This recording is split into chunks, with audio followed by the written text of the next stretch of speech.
Welcome back to George Music for All Four Seasons.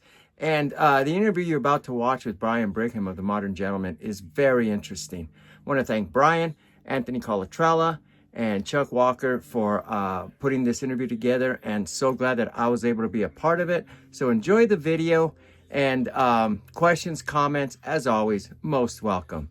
Enjoy. Interview with Robby Robinson, who is Frankie's current musical director. Today we have a special edition featuring a member of the Modern Gentlemen who backed Frankie Valli and the Four Seasons for over a decade in concerts and shows around the world, Brian Bingham. Good morning, Brian. Good morning, everybody. Morning. Morning, Brian. Introducing the group here, I'm Chuck. We have Tony and we have George, Brian, and the members of the Modern Gentlemen who are not with us this morning are Brian's brother, Brandon, Landon Beard, and Todd Fournier, who also, I'm sure, send their best wishes. Okay, the Modern Gentlemen are known to many of our listeners for their appearances in live shows with Frankie in recent years, and on their own as the Modern Gentlemen. Brian is here today to share with us some of the experiences they have had as part of the Four Seasons and performing as the Modern Gentlemen after leaving the Four Season group. Brian, how did you meet Frankie and become a member of his backup group? Were you singing together as a group before that, or did you come together in auditions? Well, a little bit of all that, actually. We were a few of us were singing in Disneyland. We had a cappella group that we were singing with, and this was way before Jersey Boys, of course. And one of the guys that was in the a cappella group was singing with Frankie, and he was just in the group for a few months. But back in that time, there wasn't a lot of work to go around, so he was leaving to go do another job. So he referred like my brother and Landon and a few other folks to audition for Frankie, and so that's how we got the word. And then from there, we met at the audition and sang, and there was a few different guys from LA and auditioning, and then from that point on, there was like a cut, and then Robby made the cut, and then we went to Frankie's house, and it ended up being a couple of us from the a cappella group from Disneyland, and so that's kind of how it all started. Wow. Yeah. Did Bob Gaudio play any part in the selection of your group as backup? No, not at all. No, it was just Frankie and Robby, pretty much. Yeah. I didn't meet Bob until we did a couple shows in Nashville. Okay. So, so what did you have to learn to represent and duplicate the sound of the Four Seasons that people remember? And who was responsible for your live show arrangements? Oh, well, Robby does all the live show arrangements. And then we just did our homework. I listened to all the old records and just did a lot of research on that because I've always loved vocal harmony, and especially with my brother and singing together our whole life. So I did a lot of research and just listened to that kind of style. Went in, and because Frankie was very just about the blend and wanting to hear how we listened to each other, and so we did a lot of that and harmonizing and flipping different parts and things of that nature. And so yeah, just a lot of time in the studio with Frankie. So it was just really an ongoing plan to understand how the sound came out and make the changes as you needed when the songs came up and there was a different tone that Frankie or Robby was looking for. Yeah, I think especially during that time, it was very much about a vocal group sound. A lot of us have been soloists and have done our own gigs, but it's quite a different thing when you have to find that sound to bring together and actually harmonize and blend and listen, especially and that sort of thing. So it was great that we were all singing together in a group and not actors from a musical or something like Yeah. that. So it was a different thing. It's a different thing when you're doing live music like that. In a real group. How long did you have to rehearse for in a time frame before you actually did live concerts? I'm going back to 2003 here. When I first joined, I think we did like a month or two, really. So I remember doing a couple rehearsals, and then we just kind of like went in on it with the full band, and just kind of got thrown into the fire. But it was cool. I miss those days. It was a lot of fun. Frankie is known to pick professionals. And it sounds like you guys were really professional and could move right into the groove with it. Yeah, thank you. I think he liked us obviously, and he always calls us his kids, and His we still kids, talk yeah. to him. Yeah, yeah. I mean, even at the what was it the his 90th birthday at the Walk of Fame, it was like we picked up where we left off, and he's got Brandon and I talking about what we need to be doing and being like a dad to us and all that stuff. So it's we have Cool. great camaraderie, and it's a special relationship for sure. That's great. Say, speaking of that, dad and kids, I was be interested in your kind of your personal reaction because when you first joined, Frankie would have been around what, 70 years old, and you were probably what, 20 or 21, quite an age difference. Yeah. Yeah. What was your reaction? You had been with this a cappella group at Disney World, and then you're exposed to this obviously much older gentleman. How familiar were you with Frankie, the Four Seasons, their songs at that time? Good question. I'll be honest with you. I didn't know what he looked like. I knew all the songs because I sang a lot of his hits in like choir when I was a kid in junior high school and that stuff. So I knew his music, but I didn't associate him with the music per se. So when I went into the first rehearsal, I kept asking him like, "Is that guy over there Frankie?" Or like I didn't know what he looked like. I mean, I was like you said, I was young, and Frankie was 60, 69, I think at the time. Yeah. So yeah, it was we were kids, so I didn't know. But I'm like, oh, that's his hit. This is his song too. Oh my God. So it kind of opened my eyes, and then I immediately associated the two together, and then it was from there. It was awesome. But yeah. It's interesting. Yeah. The other thing, giving my own sort of personal recollection, having followed the Four Seasons, right from the start, from 1962, been to all their concerts. I recall right about at 2000, he sort of seemed to have taken a break, and I don't remember him having concerts then. But then the first one I saw, which maybe was around 2003, I don't want to say I was shocked, but it was kind of a surprise. I see Frankie, and there's these four young men sort of singing and dancing behind him. For a long time Four Season fan, that was quite a change. But Yeah. I may not be remembering correctly, but the members at that time, the first sort of new Four Season group with that concept, there were these two brothers. I think there were the Martinez brothers, and there was a fellow named Eric Bates, I think, and then I think it was Landon Beard. Those were the first four I remember. I could be remembering. Same here. Same here. You're right, Anthony. Well, the first were before all of us, so I can tell you there were a few other guys that if you look at the anthology, it's a good way on the album, and I don't know if it was Ken that did that or but I was told it was Robby Robinson who took it from the accountant, the paycheck. Well, yeah. So around 2000, there was a group of guys. There was guys like Bobby Hudson. There was Andy Tyler. A couple other names. Yeah. I'm trying to think out loud. And then the guy that was in our group at Disneyland before us. So there was an incarnation for a while, but it was like a rotating door of guys that were coming around because there was maybe Frankie wasn't doing a lot of shows at that point. So the turnover was quite a bit. But then come around 2002, actually Todd Fournier joined the group before all of us. So Todd came in with Jason Martinez, Andy Tyler, and Bobby Hudson. And then Bobby left, Andy left, and that's when I first came into audition with a bunch of people from the a cappella group at Disneyland. So myself, Landon, my brother, and a few other guys all went in, and there was only 2 spots at that point. So Landon and I joined in 2003, and then Jason Martinez was still in the group. So it was myself, Bobby, Landon, and Jason. Jason went off to do Jersey Boys, came back. It's this whole kind of revolving door, like I said. But at one point, it was the Martinez brothers and the Brigham brothers together. So that was a lot of fun. We had a blast. 2 sets of brothers. Oh, so great. Yeah, Oh, well, yeah. thank you for that.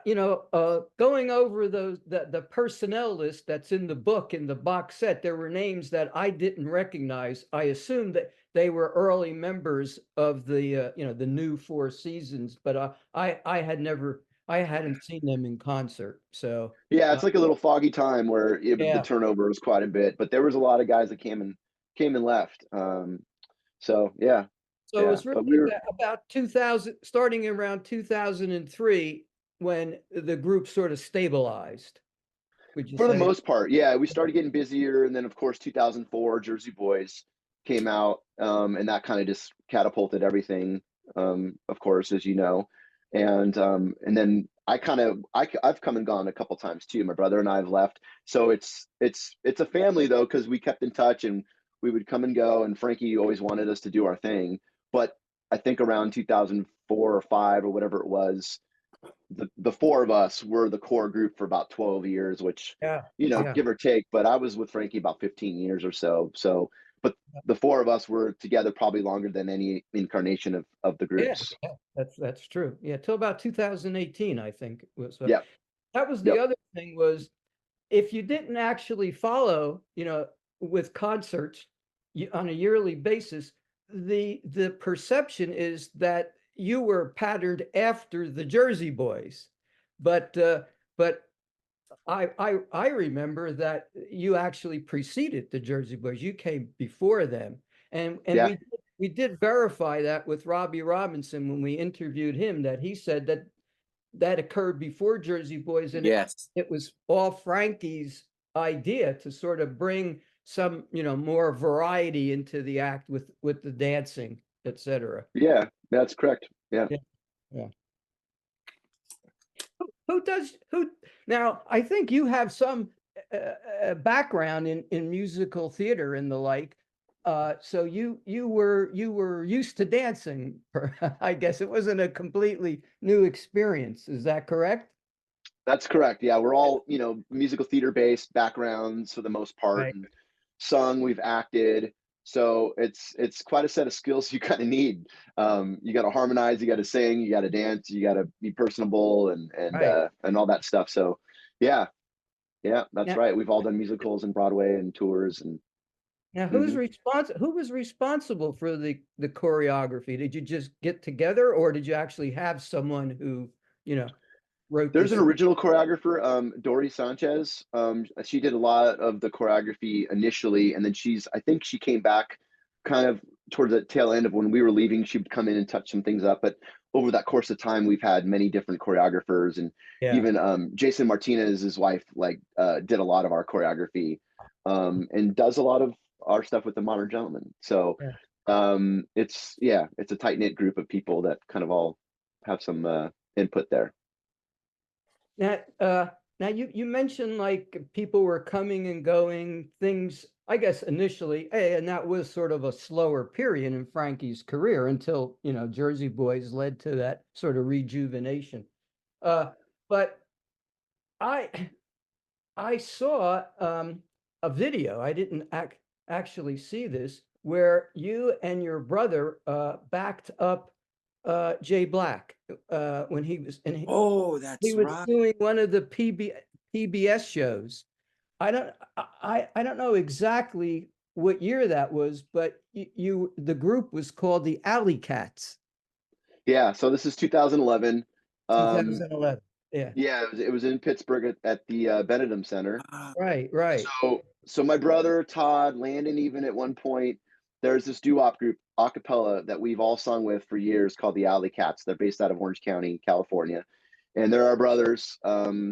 And so when we weren't working with Frankie, it's just so easy to slot into this doo-wop stuff and sing and have some great times and sing.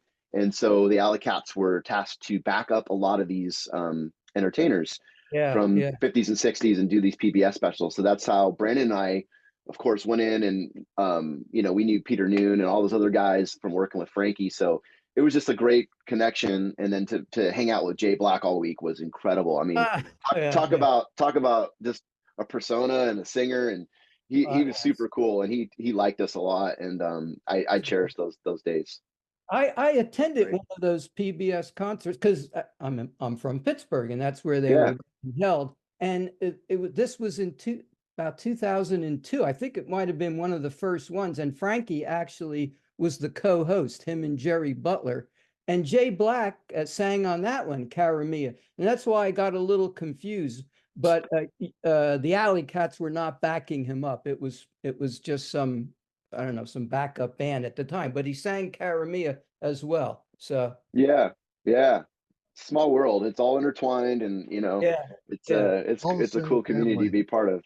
Yes. Yes. Yeah. Yeah. Especially too, if I may add, just knowing that Jay Black and the Americans and Frankie Valli and the Four Seasons, from what I understand, because I was much too young to attend any of those concerts in the early 70s, maybe late 60s, how they performed together. Am I Yeah, they correct? toured together. Yeah. Toured together. hmm Yeah. Yeah. Yeah. I mean, before Jersey Boys, that would occur quite a bit. So, I mean, just instead of just having Frankie on the bill, we'd work Right. with little Anthony and the Imperials, who's still a dear friend of mine today, and a great person I reach out to if I have questions and things. And Peter Noon, like I said, Felix Cavallari. I mean, those are some of the best Well, times, because we'd be on the bill with all these different acts, and it was just so fun to be in the wings and listen, and then we do our set. But that's, to me, that was some of the most fun times I had in the band. that is great. That is something else. Any other questions, Anthony, or can I ask a couple? Yeah, you go ahead. Okay, yeah. But I want right to in. ask you, when you left the Four Seasons and became a standalone musical group, um, how did the transition go? And what year did you leave the Yeah, Four Seasons band? we left March of 2018 was our last concert. See, like prior to this, we in our off time we'd start booking gigs with the Modern Gentlemen, but the problem is, like, a lot of theaters and like showrooms want to book you in advance, obviously, like a year out. But we didn't quite know our schedule with Frankie, so it was very tough, because we weren't allowed to sub out of Frankie's shows, or Oh, so it was one of those things where we had to kind of take a leap of faith. And but it was Frankie that kind of gave us the nudge to kind of be our own group, and working in what we were doing, and he supported us, and it was very smooth in that regard. Like, he gave us his blessing and said, do your thing, and I think you guys are good enough to do it. And so it just became one of those moments. We had a stringy gig to commit to, and we had to follow our dreams. And I think that it was the time to do it. And so that's came about. yeah, and that's great. It sounds very similar to Lee Shapiro and his Hitmen, who say he also had the support of Frankie Valli, also hmm the hmm catalog and to go out and perform. Real quick, another question here. You've released 4 CDs as the Modern Gentleman, 2 with pop songs and 2 Christmas albums. They seem to be available online or at shows, but any outlets that still sell physical media, there you go, Charles has one up. They don't seem to be out in some of the bins at some of the outlets, as stated, that do sell physical media. Will any of them be distributed in that arena? We were supposed to have the Christmas one was distributed by the Orchard, which was Sony, but it never made it to like any stores. It's like the only Yeah. way people are really selling CDs are live performance after concerts these days. Unless you're a real big name, or it's not really in Target or Walmart or anything like that, unfortunately. But yeah, it's tough now with the physical CDs, and everybody's listening to everything online now. Yeah. Yeah. Okay. If we could, All right. if we could go back in time, Go ahead. back in 2012, as members of the Four Seasons, you were with Frankie Valli. You re-recorded a version of the night, a song that was done in multiple versions back in the years they were with Motown. Can you tell us a little bit about how that happened? Yeah, it was the whole idea initially was that song was going to be. It was the first time we were coming back to the UK, and so we had a string of shows coming up at Royal Albert Hall, Hampton Court, you name it. We were going to go on this big UK tour, and the night was a big hit over there. Yeah. So they wanted to redo it. So honestly, I'm the voice of all parts on that song. If you listen to the recording, so I went in the studio with Robby and Frankie, and I recorded all the background vocals that you hear. So when you hear it, the beginning, Wow. especially the beginning of the song or the end, that whole tag of the night, that's Yeah, Oh, that's great, whose Brian. Yeah. Yeah, Sounds whose idea, Yeah. really whose interesting. idea was it to change that fantastic intro, though? Yeah, Do you remember? I'll let you ask Robbie and Frankie that one. But I'd be in the studio with those two guys like quite a bit. I'd just be Yeah. sitting on the couch. I'll let them, they talk at the operator booth, and I'm just sitting there, on my phone, just having a cup of coffee. I'll let you guys figure it out. I learned that. I just keep my mouth shut. Yeah, yeah. but I would, but I would go. He would What, tell me try this, and so I'd sing the top line, and I was always able to sing all the vocal parts. So I would sing, my brother's top line. I'd sing bass. Even within the group, I would switch parts over the years. So I've sung 3 or 4 different parts in the Oh, group. So they kind of used me as a guinea pig to go in there and try all this different harmonies and stuff. So, and that's what stuck, and it's on the recording. And yeah. Yeah, Yeah, Yeah. I'm hearing it now in my head. You're absolutely right, and I love that version. that's Oh, what amazing. I've Thank you. always what I've always found interesting about that song, and I have the British single, having some relatives from England, but that when Frankie introduces that song in concerts and starts singing it, the audience is like a deer with in the headlights. They're clueless. They've never heard. Most people have never heard that song in this country, How did especially on the he? west side of the True. U.S. True. It's interesting. It's a Yeah. It's very fun similar. song, Yeah. but you go across the pond, it's a total different It's a big story. hit. I mean, Yeah. even just the vibe of the crowds over there is so different. It's incredible. Wow. When you were talking about singing all parts, I've been trying to figure out, in your harmonies, who has what part. It like I'm one. I saw a video where Landon Beard was singing Sherry or something, and then Oh yeah, no, other yeah. times he seems to sing the bass. So, but, Well, it was Stay, so he would sing Stay because we thought it was funny. He's like, I can sing. We do a lot of like shtick and banter in our show, oh, and okay. so Landon was kind of joking with my brother that sings all the high stuff normally and says, I can sing just as high as you. And so he sings Stay and he goes up to the top, and my brother's like, I'll sing bass. And it was a fun little moment. We used to do that in our show. We haven't done it in a while, but yeah, that's what you're probably referring to. Yes, yes, that is. Yeah, going back to the PBS specials, you were featured in this one where it was dedicated to doo-wop songs, but they invited like young people, and you were in that, Hmm.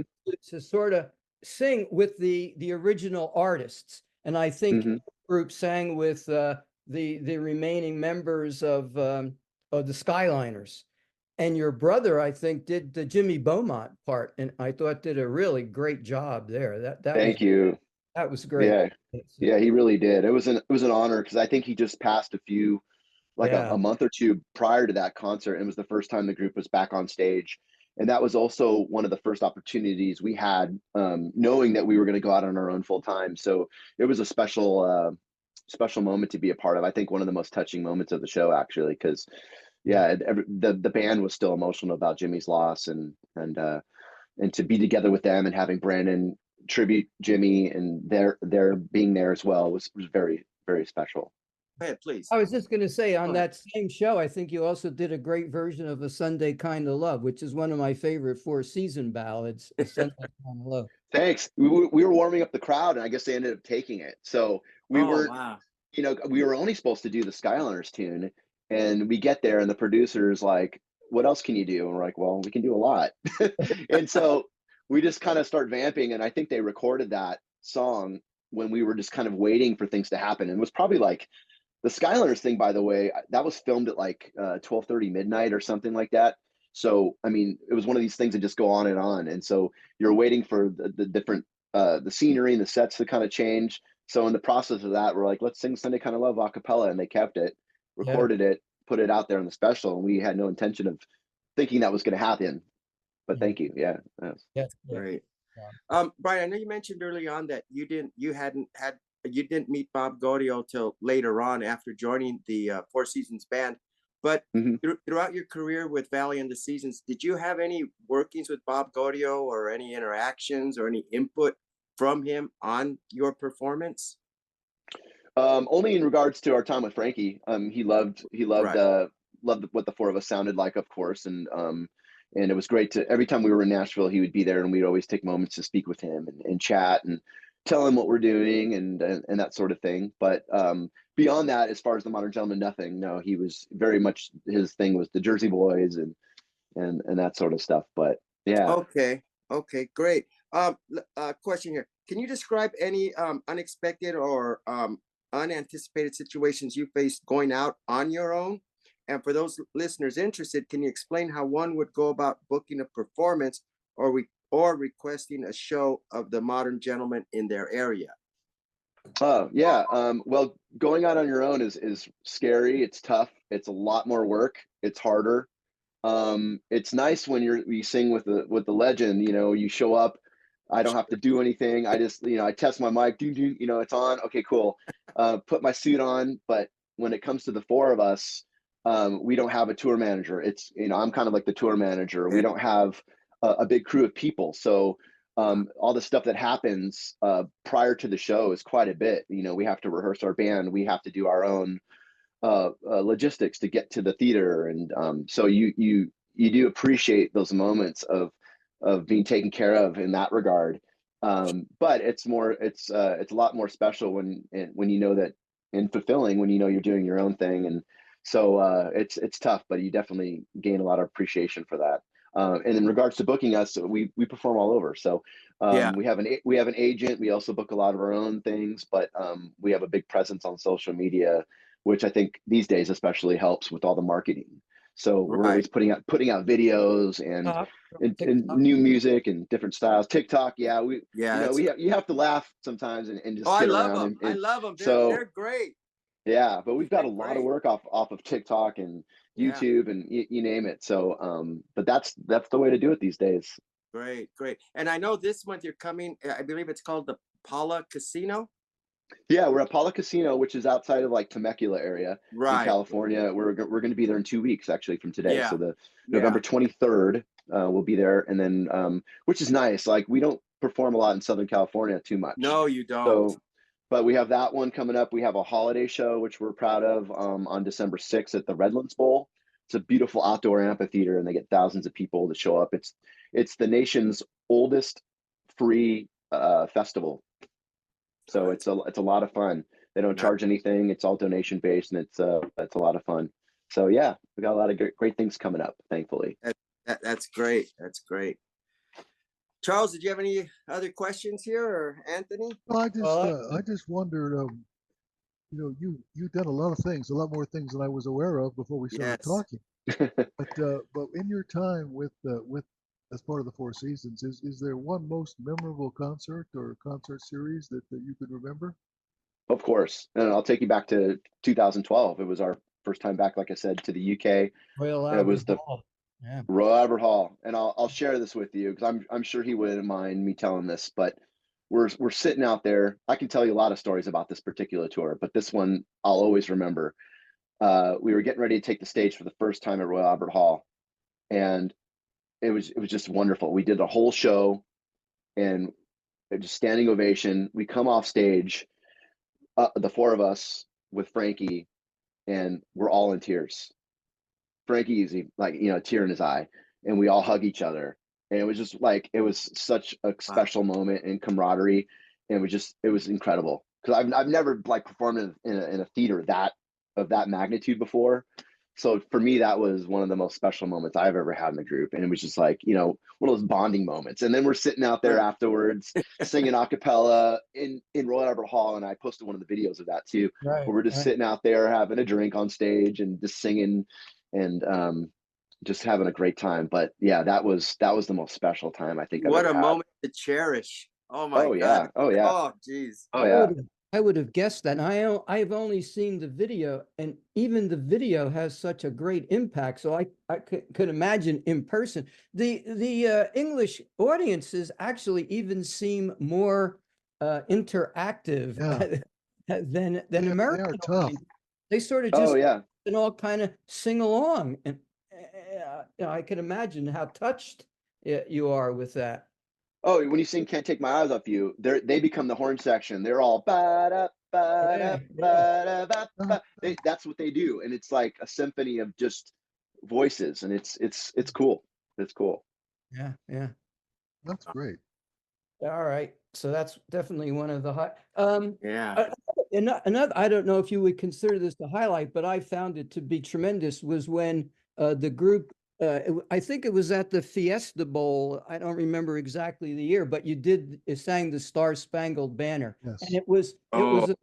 a special sort of vocal harmony. I might even say kind of a doo-wop version of the Star Spangled Banner, which I thought was really tremendous. Thank you. And that was actually working with Gaudio, now that I recall. So Gaudio did the arrangement with Robby, and I remember doing conference calls with him on this one. So this was probably like 2008. And we worked on that thing for a while, a couple different iterations of it, but it was definitely Gaudio influenced. And that was a lot of fun. That eagle that kept flying around wouldn't land. Yeah. And, yeah. Really well. Yeah, that was a lot of fun. That was cool.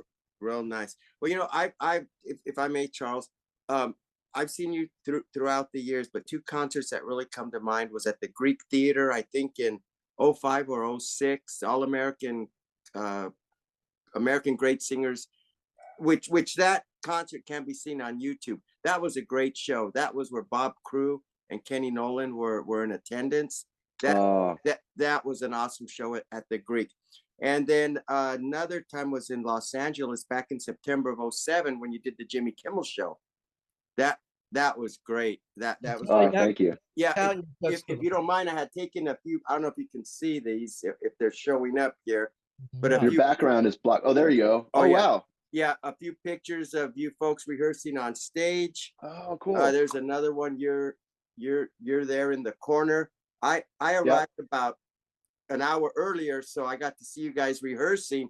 But it was just great. Had the opportunity real quick to meet Frankie Valli here. Awesome. But you guys were just great. I mean, so alive, so alert, the movements, and it was so great to hear Robby share, as Anthony mentioned earlier, how a lot of people thought your moves came from the Jersey Boys stage play, when in reality, those moves were taken from your stage show, from what Robby shared with us. That's interesting. Yeah, I mean, you had to add that little show effect to it, because I mean, the guys obviously in the '60s didn't dance like that, live. No. So, but you add that flair for the musical, but it was kind of interesting how it was in tandem of kind of what we were doing. Right. But I like when Valli brought on the the background singers and the dancers, because for me, I mean, you hear people different ways. Oh, that's not, the Four Seasons never were dancers, this and that. They didn't have backup singers like that. But to me, that was bringing the band forward in time. Yeah. And folks loved it. I mean, it was an exciting part of every show you guys were in. They're very forward thinking. I mean, you got to give it to them, because I mean, he's survived 6 decades of just reinventing himself sometimes. So they're smart guys. Still on the road today. My God, Jesus. Tony and I are about the same age. I'm 77 going on 78. Tony, you're what, 76, 77? 76, yeah. Yeah. We both started out with the original Sherry. And that caught our eye, I guess, or caught our ear. Ears and hearts and minds. And we both followed him through the years, and we both lived in very different parts of the country.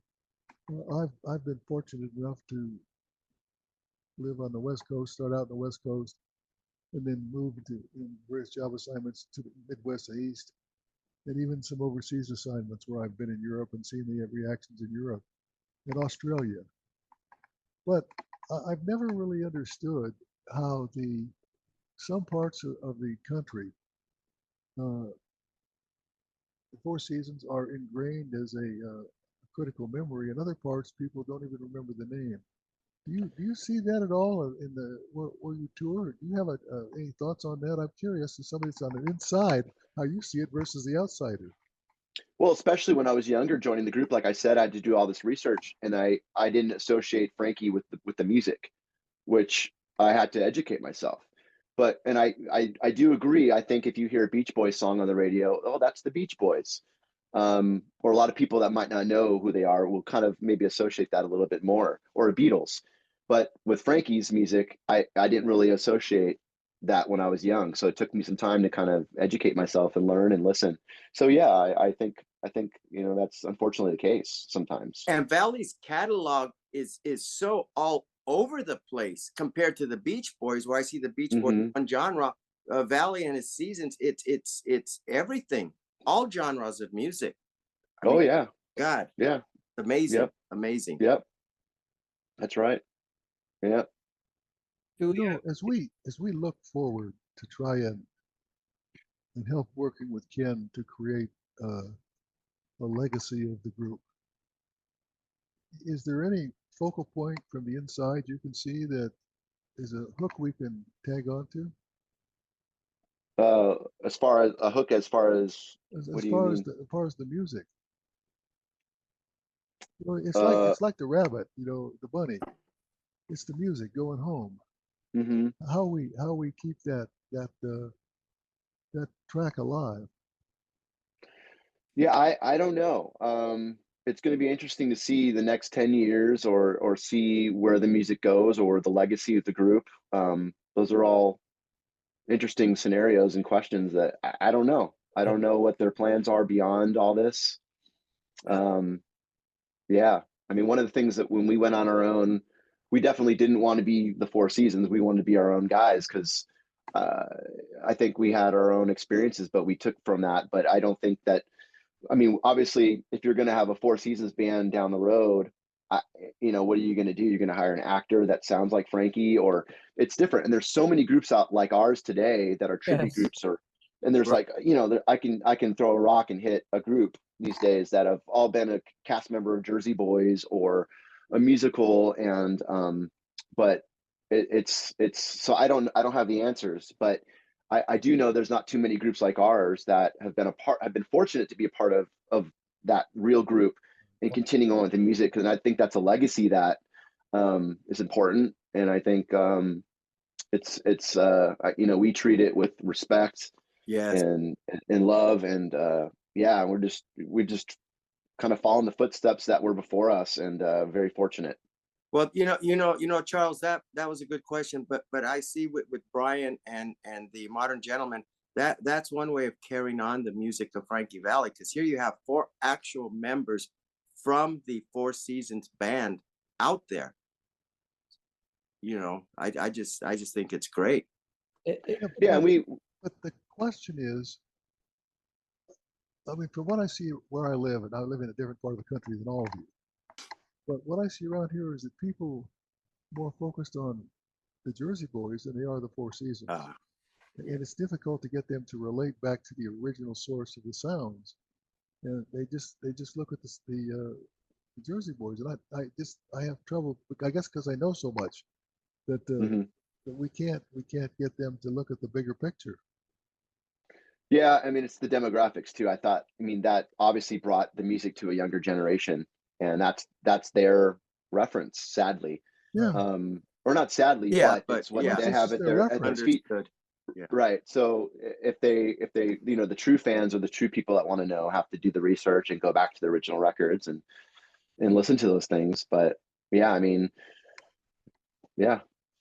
Well, yeah, I Well, think it is being carried on. I mean, as you were referring to these groups that are doing the catalog of the Four Seasons and Jersey Boys, it's like almost a cottage industry around the world. There must be 1,000 of Oh, them, yeah. right? And there's so many. There's groups like the Coasters, Drifters, and you know, and there's no original members. And I At know there's a all. lot of yeah, Yeah. no. And there's, if you know, there's a couple of people out there that are part of like a foundation that are trying to limit this thing that's Yeah. going on, because they're fooling people who think that they're Yep.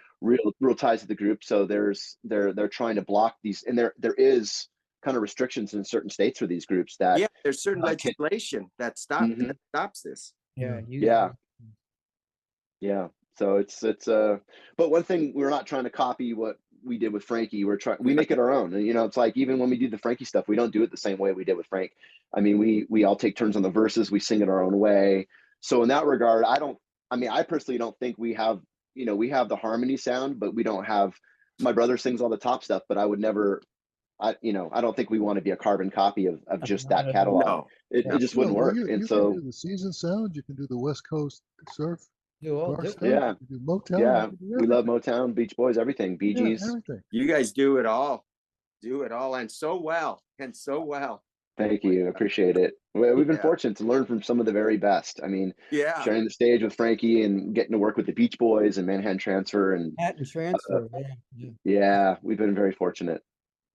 So before we close, do we have time for a little controversy now? So Oh, you do share a little kinship with Ken in terms of what I would think would be somewhat of a disappointment.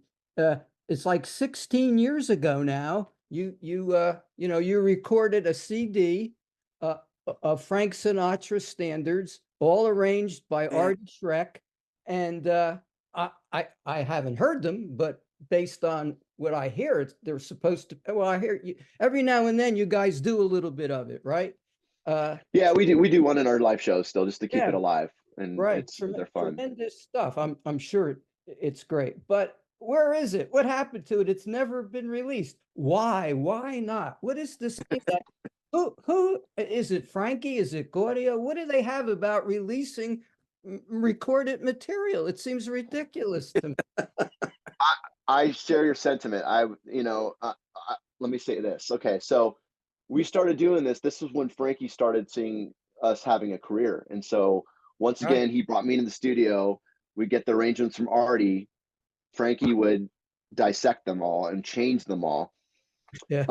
And so I would have to be the guy to sing all the four parts, and then Robby would be, engineering everything in the studio, and then we'd sit on it, and then it would change. But it's like he would never be satisfied with the arrangement, and that's one of the things with artists. You're never, unless you have like a maybe an executive producer or somebody saying like, this sounds great, now leave it, don't touch it anymore. But I think he just wanted to keep fooling with it, and time gets away, and other projects come in, and it was Right. frustrating. And we had Artie come down, and we recorded with Artie, and who's a legend. Yes. And we've been fortunate to have him come to our show, and we sang a lot of his arrangements for him, and that was special for us. But I don't have the answer, but it is Frankie's decision, unfortunately. And I know Robby has them somewhere in a vault somewhere, and they're beautiful songs. I wish we could have released it as an a cappella album, as well as having instruments, which we have instruments on there. That was recorded at Kenny Nolan's son's studio, I believe. And so they're beautiful songs, but the one positive we always take away is it kind of showed us that we can do this as a group, and it inspired us to go out and do our own thing. Well, that's good on that end, but boy, we'd love to hear that album. Oh, yeah, I would too. I would too. Yeah. There might be ways to hear a couple tracks on YouTube. Okay. So, All right. Thank you. yeah. Okay. Yeah. Here's a little comic note I thought we could Okay. end. Are you familiar with or any relationship to Lexi Vex and the Modern Gentleman? No, but we tried to get out of that thing. Yeah, that's for online Spotify, all the music stuff, and we get associated with that other group that was similar to our name. So I have no idea who they are. I played, just out of curiosity, I played one of their songs. They sound sort of like I would say punk rock or grunge. Mhm. Yeah. Yeah. The name of the song was Big Shiny Bomb. Yeah, I don't know. Yeah. Yeah. I No. found that. Hear Wow. the name there. Do you think Oh, yeah. the current iterations of Dick Clark's cavalcade of stars that go around like the happy days that the Turtles, Happy Together? Mark Lindsay Happy got going Together on now? tour, yeah. You think those will continue with multiple groups, and you'll participate in those, or those? I hope so. No, they're doing it again next year. I follow it quite closely, actually. Oh, good. They're doing another run. I've reached out to them just to kind of see if they'd be interested in us. And a lot of the times when I reach out, one of the criteria is like, oh, we have still the original members, and so it's not like Frankie needs to or wants to do that thing, because he can stand on his own, of course. Yeah. But then the next question becomes, can you do all Four Seasons tunes? Which we can, but we don't like to do that because that's not that would not be of any value to you in your own image. right. And so very wise. we face that quite a bit in our own interest of people looking to do concerts, like group concerts with us. Like we're doing next year, we're going to do. Have you heard of the Malt Shop Cruise? Where Yeah. they, Sure. so we're going to be finally doing that next year. But the fight for so many years was, we just want you to do all Four Seasons tunes, and I'm like, we're not going to do that. And No. I mean, we can. And have we done a majority of those in the past? Yes, but to be a kind of more of a fair representation of who we are You have now. such diversity with what you sing. Thanks. I mean, You can yeah. relate to So many more people that are just interested in one or two groups. yeah, so I appreciate that. Yeah, and then so we're doing a couple group shows where there's maybe a Motown act. Okay, we'll just cut out the Motown section of our show, and we're doing that in Cerritos in January, George. Oh, okay, great. Yeah. So that'll be a fun night. Great. Oh, That's Yeah. So we're just. I wanted to bring up one of your CDs. I think it was the more recent of them, the non-Christmas one, Happiest Days. That was an original Oh, yeah. song. Of course, you do mostly covers of 60 songs, 60s, but that was an original, which I thought was great. The vocal harmonies in there were great. Really? Thank you. Someone who like does your arrangements and the vocal arrangements? Yeah, so this particular record with the original, Yeah. it's the title of the thing called Happiest Days. But basically, we reached out to a mutual friend of ours, and he's a phenomenal arranger. He's arranged for Manhattan Transfer, Take Six, Pentatonics. I mean, he did something just recently for for Take Six. He does like orchestrations and things. So he did our entire album and just kind of brought our sound to a new level, and just really cool, intricate harmonies. It's still kind of true to the original melody, but it just kind of is definitely, you can tell it's the Modern Gentleman sound now. And that's something we've always wanted, to kind of elevate our sound. And we're not arrangers and that sort of thing. So to have that person join our team, his name is Andrew Kessler. He's amazing.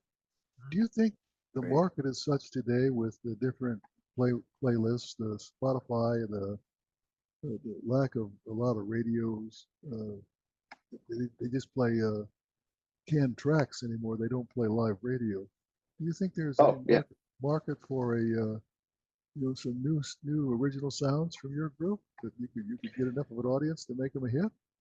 We tried. It's really, really hard. We've tried getting on like America's Got Talent and those type of things, and it's a grind. And we're all getting older, and we all have families, and it's a challenge, honestly. So yeah, I mean, the short answer would be yes. I think there is, but you have to be lucky. You have to just keep going out there and putting stuff out there, and continually, and just see what sticks almost. But yeah, it's not easy. Best of luck. Yes. Any more questions, fellas? No, I'm good. I want to thank Charles, Anthony, of course, Brian. Really appreciate your time. Of course. And hope I'm attempting to get out to the Paula Casino, if not for sure Cerritos, but I have to see you Modern Gentlemen in concert. I have to. Do too. Oh, thank you. Thank Yeah. you. I wonder if that place you mentioned, Farmingham, there is a Nemacolin Woodlands is a resort in the Laurel Mountain area. There is I don't know if that's called the Farmingham area or not. Maybe you're talking about someplace entirely different, but that would be the one area I would think of. Nemacolin Woodlands Resort. Well, hopefully it works out. I'll let you know. And as far the closest to you, I think would be Easton, but that's probably a few hours from you. That's on the other side. That's near Philadelphia. So yeah, we're there in March, so we're trying. We'll get out there at some point, I hope. So Okay. Open. Okay, for pleasure, those who are listening to us today, this morning, the Modern Gentlemen have a Facebook page, The Modern Gentlemen. You can keep up with them on the Facebook page and subscribe to their page, and they'll send you information on their upcoming shows and new releases and so forth. And they also have a website, themoderngentleman.net, where you can track their progress and see what's going on, and even purchase their CDs, like the ones we showed you here today. Great. Okay. Thanks, guys. Okay. Thank you very much. We appreciate you joining us. All the best. Thank you all. Take care. Bye. Bye-bye. Well, I want to thank you very much for watching that interview with Brian Brigham of the Modern Gentleman, and I do hope you enjoyed it. I want to thank Chuck Walker and Anthony Colatrella for making it happen, getting in touch with Brian, and of course, thanking Brian for agreeing to the interview. Upcoming on this channel, we also have a good interview coming up with Robby Robinson, who's a musical arranger for Frankie Valli and the Four Seasons. That will be posted very soon. Special thanks to Ken Charmer for allowing me to post that interview with Brian and with Robby on my channel, as they have already been posted on his channel, Mo West Chameleon. Check that channel out. He has some great Four Seasons content on there. But again, hope you enjoyed the interview, and want to wish Brian and his Modern Gentleman the best. Thank you. Appreciate you watching. Take care. Bye now.